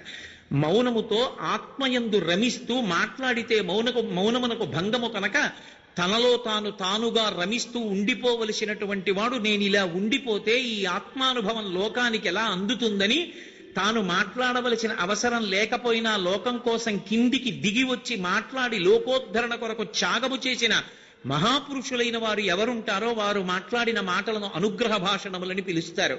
కాబట్టి ధర్మము నిరంతరము మారిపోతుంది. ఈ క్షణంలో ఉన్న ధర్మం వేరొక క్షణంలో ఉండదు. నేను ఈ వేదిక మించి కిందకి దిగగానే నా స్నేహితుడు ఒకడు ఎవరైనా ఈ సభలో కనపడ్డారనుకోండి, పరమ ఆదర బుద్ధితో నేను వెళ్ళి 2 చేతులు పట్టుకుని పరమ సంతోషంతో మిత్రుణ్ణి కౌగిలించుకోవాలి. అది మిత్రధర్మం. ఎక్కడి ధర్మం అక్కడే. ఇంట్లో ఉన్నాను కదా అని నా ధర్మం ఒక్కటే అవదు.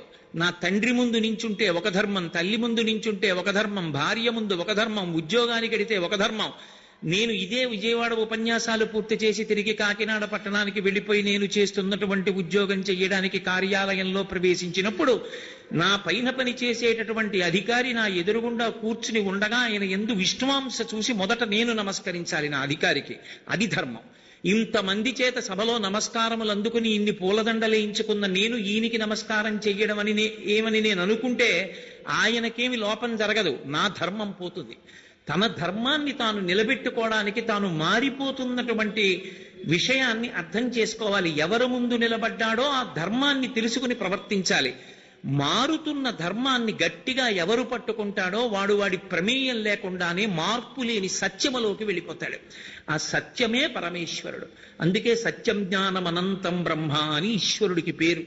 మార్పు లేనిది షడ్వికారాతీతమైనటువంటి పరబ్రహ్మమునందు తాను ఒకటై ఇద్దరి మధ్య ఏ విధమైనటువంటి భేదము లేని స్థితి యందు నిలబడిపోవడానికి కావలసినటువంటి అనుష్ఠాన శక్తిని ఇవ్వగలిగినటువంటిది ధర్మం ఒక్కటే. ఆ ధర్మము తెలుసుకోవడం ఎందుకు అంటే పాటించడానికి. ధర్మం తెలియడం వేరు, ధర్మాన్ని అనుష్ఠించడం వేరు. ధర్మం తెలిసి ఉన్నప్పటికీ అనుష్ఠించనటువంటి వాడు అర్థం లేనటువంటి జీవితం ఉన్నవాడు. ఎక్కడ ఏ ధర్మం తెలుసుకోవడమైనా అనుష్ఠించడం కోసమే.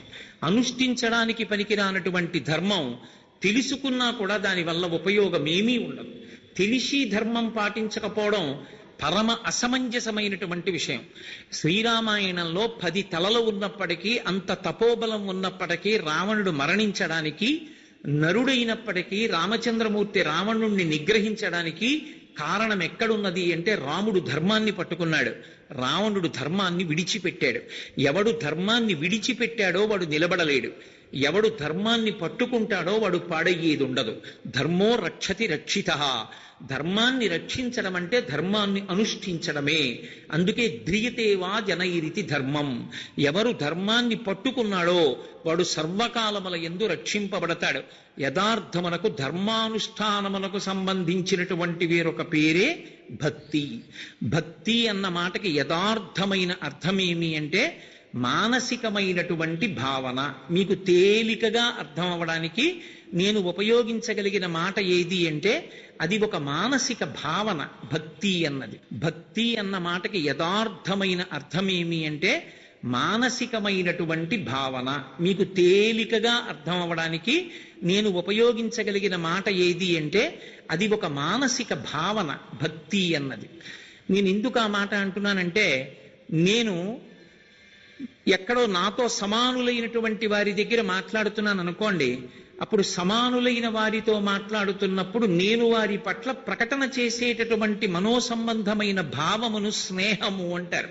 స్నేహము అంటే కలిసి ఉండడం, అంటుకుని ఉండడం. నా స్నేహితుడు అనేటటువంటి ఒక ప్రేమ చేత అతనితో నేను అరమరిక లేకుండా మాట్లాడతాను. అప్పుడు నేను ఏదో ఉపన్యాసం చెప్పాను, నేను రామాయణం చెప్పాను, ఆ భావనలు ఉండవు. పరమ సంతోషంతో ఇతను నేను కలిసి చదువుకున్నాం, కలిసి ఉద్యోగం చేశాం, ఆ స్నేహభావనతో ఉంటాను. మనసు మారిపోతుంది అప్పుడు. ఆ స్థాయిలోకి వృత్తిని పొందుతుంది, ఆ రూపాన్ని పొందుతుంది. అదే నేను నా తల్లిదండ్రుల ముందు నించుంటే మర్యాద పాటిస్తాను. వారు తల్లిదండ్రులు, వారు చెప్పిన మాట నేను వినాలి. అంతేకాని మీకేం తెలుసు నాన్నగారండి అని అధికారం నాకు లేదు, అలా అనకూడదు అని. నా తల్లిదండ్రులు చదువుకున్న వాళ్ళు కానివ్వండి, చదువుకోని వాళ్ళు కానివ్వండి, వాళ్ళని పూజించడం ఒకటే నా ధర్మం. అప్పుడు నాది మర్యాద. మర్యాదతో నేను ప్రవర్తించాలి. నాకన్నా కింది వాళ్ళు కనపడ్డారనుకోండి, అప్పుడు వాళ్ళ పట్ల నేను చూపించవలసినటువంటిది వాత్సల్య బుద్ధి. నా మనవలు ఉంటారు, వాడికి ఏమీ తెలియకపోవచ్చు. నేను నా మనవణ్ణి ఎత్తుకుంటే వాడు నా మీద మూత్ర విసర్జన చేయొచ్చు, అయినా నాకు అది ప్రేమకారకమే, సంతోషమే. ఎందుచేత? వాత్సల్య బుద్ధి చేత. అరే నా మనవడు, వాడికి ఏం తెలుసు పాపం, వాడికి ఏం తెలియదు. ఉపన్యాసానికి వెళ్ళిపోతూ వెళ్ళిపోతూ నేను ఇలా వాడిని ఎత్తుకుని ముద్దులాడబోతే వాడు నా మీద మూత్ర విసర్జన చేశాడు అనుకోండి, వాడిని దండిస్తానా? ఆ లాల్చీ విప్పేస్తానా, పంచె విప్పేస్తాను, మళ్ళీ ఇంకో పంచె కట్టుకుని వెళ్ళిపోతాను. పిల్లవాడు, వాడికి ఏం తెలుసు పాపం, పసివాడంటాను. వాడు నా పట్ల అపచారం చెయ్యాలి అనేటటువంటి ఉద్దేశ్యంతో చేసిన వాడు కాదు. ఏది అపచారమో ఏది ఉపచారమో కూడా తెలియనటువంటి పసితనం కలిగిన వాడు. అందుచేత వాడు చేసిన ఏ పనులైనా మన్నింపబడతాయి. అది వాత్సల్య బుద్ధి. అప్పుడు నేను వాత్సల్యంతో ఉంటాను. అదే ఒక మహాత్ముడు కనపడ్డాడు అనుకోండి, అప్పుడు నేను వారి అనుగ్రహాన్ని పొందడానికి యోగ్యంగా ప్రవర్తిస్తాను. దూరంగా నిలబడి వారు నన్ను ఏమాయి కోటేశ్వరరావు బాగున్నావా అని అడిగినా, అయ్యా బాగున్నానండి అని చెప్పేటప్పుడు కూడా నోటికి చెయ్యి అడ్డు పెట్టుకు మాట్లాడతాను. ఎందుచేత అంటే వారి యొక్క అనుగ్రహము నాకు కలగాలి. అది కేవలము నా నడవడి చేత కలుగుతుంది. నేను పెద్దల యొక్క అనుగ్రహాన్ని పొందడానికి ఒదిగిపోయినటువంటి బుద్ధితో ప్రవర్తిస్తాను. పరమేశ్వరుని మ్రోల నిలబడితే, పరమేశ్వరుని మ్రోల నిలబడినప్పుడు నా ఎందొక భావన ఉండాలని శాస్త్రం చెప్తోంది. అసలు నా సమస్తమునకు కారణమాయనే. ఈ శరీరం అనేది ఒకటి ఉంది అంటే, నేను అన్న భావన కాని, దీనికి ఒక పేరు కాని, సప్త ధాతువులతో కూడిన ఈ శరీరం కాని అసలు ఉన్నది అంటే దానికంతటికీ కారణము ఆయనే. ఈ బయట ఉన్నటువంటి ఈ విశ్వము కాని, ఈ జీవుడు కాని, ఈ శరీరం కాని, ఇవి ఏవీ నా చేత నిర్మింపబడినవి కావు. ఇవన్నీ పరమేశ్వర నిర్మితములే. ఈ ఒక్క శరీరంలో సప్త ధాతువులు ఉన్నాయి.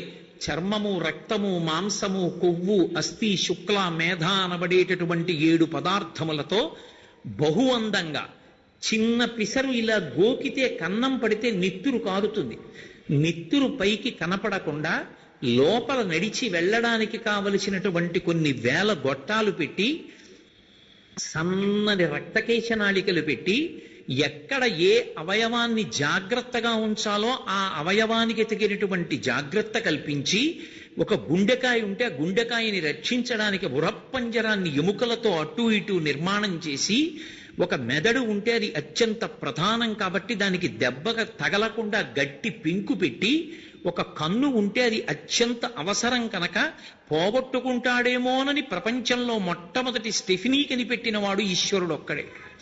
రెండవ కన్ను పెట్టి ఊపిరి తీయకపోతే బ్రతకలేడని ఒక ముక్కుకి 2 రంధ్రములుంచి, ఎక్కువ మాట్లాడకు తక్కువ మాట్లాడు ఎక్కువ వినని 2 చెవులు పెట్టి ఒక నోరు పెట్టి పరమేశ్వరుడు ఇంత అద్భుతమైనటువంటి శరీరాన్ని నిర్మాణం చేశాడు. ఆ నిర్మాణం చేసినటువంటి శిల్పి ఎవడున్నాడో వాడు, ఆయన నా కంటికి కనపడకపోవచ్చు, మాంసనేత్రానికి దొరకకపోయినప్పటికీ వాడు ఈ విశ్వమంతటా నిండి ఉన్నాడు. అంతర్బహిశ్చత సర్వం వ్యాప్య నారాయణ స్థిత, ఇందుగలడందులేడని సందేహము వలదు చక్రి సర్వోపగతుండెందెందు వెదకి చూచిన అందందే కలడు దానవగ్రణి వింటే అంటాడు ప్రహ్లాదుడు. వెదకి చూడగలిగినటువంటి లక్షణం ఉంటే, జ్ఞానము చేత పరిశీలించగలిగినటువంటి అధ్యవసాయముతో కూడిన బుద్ధి ఉంటే, ఈ జగత్తంతా జగన్నాథుడు నిండి ఉంటాడు, విశ్వమంతా విశ్వనాథుడు నిండి ఉంటాడు. నెయ్యి ఎక్కడ ఉంటుంది అంటే కొత్తగా ఎక్కడి నుంచో పాలలోనే ఉంటుంది. పాలలోనే ఉన్న నెయ్యి మాంసనేత్రం మనకు కనపడకపోయినప్పటికీ